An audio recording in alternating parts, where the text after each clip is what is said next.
¿Sigue, Gabriel, con lo que decía José María Rinaldi? Sí, no hay que perder de vista que el trigo como grano incide en no más del 8, 9, 10, 12%, dependiendo de los años, en el precio final del pan. De manera que asignarle una importancia tan grande al precio del trigo en el valor del producto final es ver una parte de la situación. Realmente hay una estructura de costos. Pero ha cambiado mucho, ¿no? De 100 la bolsa a 270 hay un cambio importante. Digo, a principio de año, ¿no? Estamos hablando de 6 meses. Exacto, pero en el mismo tiempo, si uno analiza una proyección de tiempo mayor, en el 2006, por ejemplo, antes de que empezaran todas estas restricciones y la intervención en el mercado del trigo, el precio del pan era de 2,50 pesos. Allí la incidencia que tenía el trigo era de un 15% en el valor final del producto. Hoy, con todas estas distorsiones que han ocurrido, el precio del trigo sigue incidiendo en un 8, 9, 10, 12%, dependiendo de la semana y el valor del precio de la harina, en el producto final. ¿Pablo? Sin embargo, el precio del pan ha subido en este mismo tiempo un 700%. Sí, yo sigo pensando, digamos, que volvemos al modelo actual, es decir, si nosotros volvemos al modelo de los 90, donde se cerraban los molinos, hoy tenemos que, gracias a Dios, los molinos se están peleando por el trigo para seguir con su capacidad productiva. Quiere decir que el modelo funciona. También tenemos que pensar que el gobierno ha sido activo y ha reaccionado muy rápido con el decreto 516-2013, que es la eliminación de las retenciones del trigo.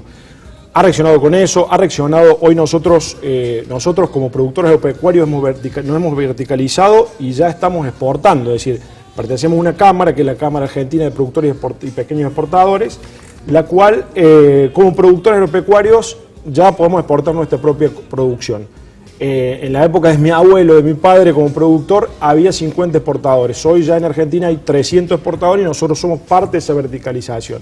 Entonces, bueno, el gobierno actúa rápidamente, tanto ahora eliminando las retenciones, con un programa fantástico, porque a su vez, digamos, incentiva la producción, si querés después lo vemos detenidamente, pero, bueno, esa es, digamos, la respuesta. Digamos. Veo que no está de acuerdo, Gabriel. No, porque ustedes no exportan. Quisieran exportar, el problema es que el gobierno no te lo permite. Te da marcha atrás en las autorizaciones de exportación. En segundo lugar... nosotros exportamos si hay, digamos, nosotros somos conscientes que podemos exportar una vez que después que pasen los 7 millones de toneladas que consumen los argentinos. Lo que pasa es que hay que promover las condiciones para que se produzcan un excedente de esas 6 o 7 millones de toneladas que es el consumo interno. Bueno, el gobierno en este momento... En los últimos 10 años, si quieres tomar una proyección de tiempo mayor, la producción de trigo ha venido bajando desde entre 12 y 16 millones de toneladas anuales. Gabriel, perdón, que ha ocurrido tenemos el 2007-2008 el récord de producción, 16,5 millones de toneladas. Tenemos en el 11-12, digamos la campaña anterior en Córdoba, el pico de siembra, 824.000 hectáreas en la provincia, en la 11-12. Nosotros fuimos partícipes también con Nación Seguros de hacer un programa de incentivo de un seguro multirriesgo para todos los productores de menos de 150 hectáreas, en la cual motivamos la producción, digamos, 120.000 hectáreas en dos meses se aseguraron en la provincia de Córdoba con un multirriesgo. Eso también lo hizo Nación Seguros, una propuesta del gobierno nacional. Seguro. De cualquier manera, sin intentar entrar en un debate que no es el momento para propiciarlo ni el ámbito, realmente si las condiciones fueran tan favorables, hoy estaremos discutiendo a dónde colocar en el mercado externo la enorme cantidad de excedente de producción que tendríamos. Sin embargo, estamos viendo de dónde sacamos trigo para llegar hasta el mes de octubre con pan en la mesa de los argentinos. Ya les sigo preguntando, a ver, Mili, ¿qué dicen en Twitter?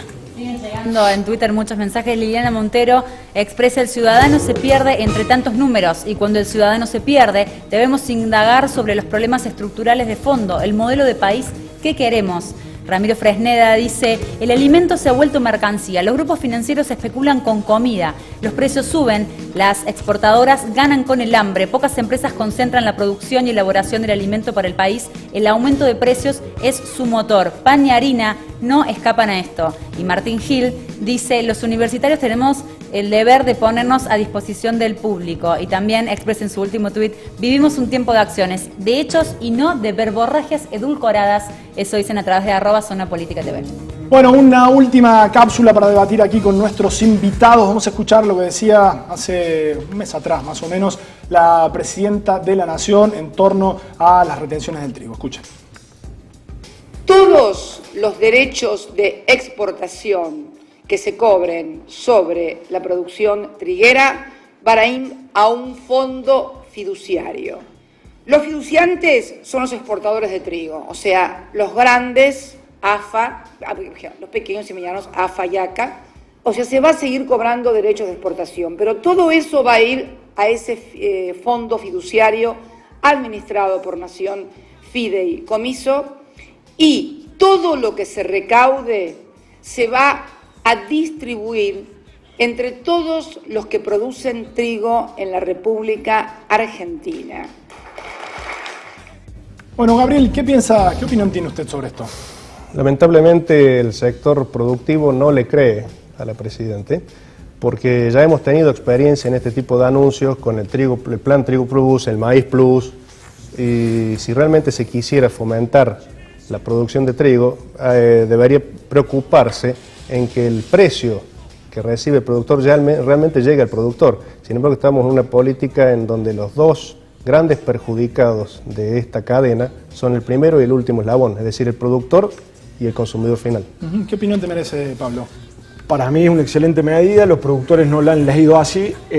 Directamente le devuelve al productor el 35% de los gastos totales de siembra, incluido fertilización, incluido laboreo, le devuelve el 30%. No va a haber ninguna industria o comercio que alguien le devuelva el 35% de lo que gastó. Es decir, la ecuación es exacta, es decir, porque del precio internacional que va a estar en diciembre, 260 o 170 dólares, el 23% son 60 dólares. Supongamos que producimos 14 millones, 7 millones, ¿sí? 7 millones, que sería el 50%, son 30 dólares por tonelada. Pero a su vez, el decreto dice que si yo produzco 20 quintales, recibo 60 dólares. Si produzco 30 quintales, recibo 90 dólares. Y si produzco 40, recibo 120 dólares. Eso quiere decir que me van a devolver el 30, el 40 o el 50% de la inversión. Digamos, doy fe que a muchos productores todavía no lo conocen el decreto, pero en la medida que lo conozcan y sepan quiénes son los fiscalizadores, que es ACA, AFA, CAPECO y Ciara, van a confiar, y a su vez es el fondo, es Nación Fideicomiso, y bueno, y se va a distribuir entre todos los productores. Bueno, hubo distintas medidas, hay cierre de exportaciones por ahora, Jaguar dijo que está garantizado. ¿Vamos a tener pan? ¿Qué piensan ustedes? Vamos a tener pan porque va a aparecer el trigo, ya sea porque lo larguen los exportadores o lo importen vía Uruguay. ¿Lo tienen los exportadores al trigo? Como te dije, digamos, desde mi punto de vista personal, 500.000 toneladas lo tiene la exportación y 1,5 millones lo tienen los productores. En la medida que también los productores entren en los gastos de agosto, septiembre para la nueva siembra del maíz, aparecerá el trigo. Pero esos 3 millones divididos los 5 meses que falta hasta noviembre, nueva cosecha, alcanza perfectamente 500.000 toneladas por mes. ¿Qué va a pasar en 2014, lo último? ¿Creen que hay cantidad suficiente? Las medidas no están seduciendo al productor, se está sembrando muy poco más que el año pasado, y salvo que existan condiciones climáticas extraordinarias, que se puedan alcanzar récords de rendimientos por hectárea extraordinarios, vamos a seguir con exactamente el mismo problema que tenemos este año. Un precio muy alto, ¿por qué no? Porque el precio alto es el precio de hoy. Si hoy usted tuviera trigo en la mano, podría colocarlo a ese valor de mercado. Cuando uno proyecta el precio a diciembre y enero, no llega a 200 dólares. Pero el precio a diciembre y enero, Gabriel, va a ser de entre 250 y 260 dólares. Y hoy ya sabemos que en Córdoba va a haber casi de 480.000 hectáreas a 530.000. Y que en el país va a haber 4 millones de hectáreas sembradas. Supongamos que tengamos suerte con el clima, estamos en los 14 millones de toneladas que esperamos tener para también los productores cobrar el subsidio, digamos, lo del fondo como corresponde para cubrir esos gastos. Bueno, les agradezco mucho que hayan venido. Para nosotros no es fácil, tratamos de entender, pero queremos complejizar un poquito más y comprender las razones de lo que se ve habitualmente en las góndolas y de lo que escuchamos y leemos en los medios de comunicación. Les agradezco mucho por haber venido. Te agradezco yo que nos permitas expresar estas opiniones. Bueno, gracias Cristian, igualmente. Bueno, nosotros hacemos una pausa.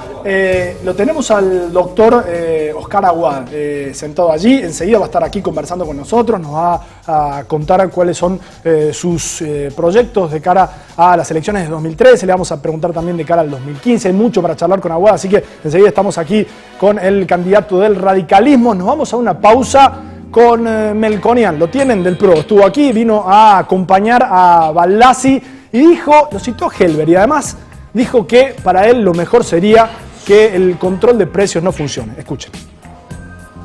Lo mejor que puede pasar es que estos congelamientos o pseudo congelamientos fracasen, pero no dicho a lo senador Sanz, cuanto más represión haya en la inflación, pero siga la emisión monetaria que son los sándwiches de milanesa, entonces más vómito viene a posteriori.